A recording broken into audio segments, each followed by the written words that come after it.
মুর্শিদাবাদে বিস্ফোরণ, দিলীপ ঘোষ, বারুদ এবং বোম মজুত রাখা হচ্ছে এমনই মন্তব্য করেছেন দিলীপ ঘোষ। মুর্শিদাবাদে বিস্ফোরণ মন্তব্য দিলীপ ঘোষের, বারুদ এবং বোমা মজুত রাখছে টিএমসি এমনই অভিযোগ করছেন দিলীপ ঘোষ। মুর্শিদাবাদে বিস্ফোরক মন্তব্য দিলীপ ঘোষের। মুর্শিদাবাদে বিস্ফোরক মন্তব্য করলেন দিলীপ ঘোষ।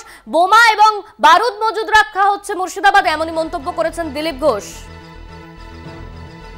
বাংলা থেকে মুর্শিদাবাদকে আলাদা করার চেষ্টা করা হচ্ছে, এই নিয়ে আমরা বিস্তারিত জানবো। আমাদের সঙ্গে রয়েছেন আমাদের প্রতিনিধি চন্দন সেনগুপ্ত। চন্দন, দিলীপ ঘোষ তিনি মন্তব্য করেছেন মুর্শিদাবাদে বোমা বারুদ মজুদ রাখা হচ্ছে, অভিযোগের তীর তৃণমূলের দিকে, ঠিক কি কারণে এই মন্তব্য?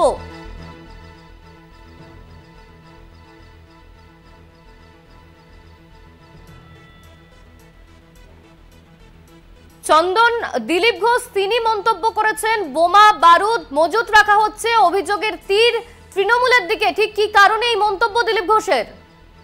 দেখো, দিলীপ ঘোষের মন্তব্য, তিনি বলেন আজকে যে সকালবেলায় প্রাতঃভ্রমণে বেরিয়ে সাংবাদিকদের মুখোমুখি হয়, তারপরেই তাকে জিজ্ঞেস করা হয় মুর্শিদাবাদে এরকম বিস্ফোরক পাওয়া গেল, কি বলবেন? তখন তিনি বলেন যেমন ভারত থেকে বাংলাকে আলাদা করার চেষ্টা হচ্ছে, তেমন বাংলা থেকে মুর্শিদাবাদকে আলাদা করার চেষ্টা হচ্ছে। ওখানে টিএমসি মুক্তাঞ্চল করে রেখেছে গুন্ডা ও টেররিস্ট দিয়ে যত বোম বারুদ বিস্ফোরক মজুদ হচ্ছে, তেমনি বিস্ফোরণও মজুদ হচ্ছে। বাংলার বদনাম হচ্ছে, এর জন্য দায়ী টিএমসি। হায়দ্রাবাদে বিস্ফোরণ কাণ্ডে বিজেপি নেতার ভাইকে গ্রেপ্তার প্রসঙ্গে দিলীপ ঘোষ তারপরেই বলে, কোনদিন পুলিশ তাকে গ্রেপ্তার করতে পারে? তৃণমূল বিস্ফোরণ ঘটাচ্ছে আর বেছে বেছে বিজেপি নেতাদের গ্রেপ্তার করছে। ঠিক এমনই মন্তব্য করেছেন আজ সকালবেলায় প্রাতঃভ্রমণে বেরিয়ে বিজেপি প্রার্থী দুর্গাপুর বর্ধমান লোকসভা কেন্দ্রের দিলীপ ঘোষ। অনন্যা, ধন্যবাদ তোমায় চন্দন। আমাদের সঙ্গে ছিলেন আমাদের প্রতিনিধি চন্দন সেনগুপ্ত। দিলীপ ঘোষ তিনি ঠিক কি মন্তব্য করেছেন শোনাবো আপনাদের।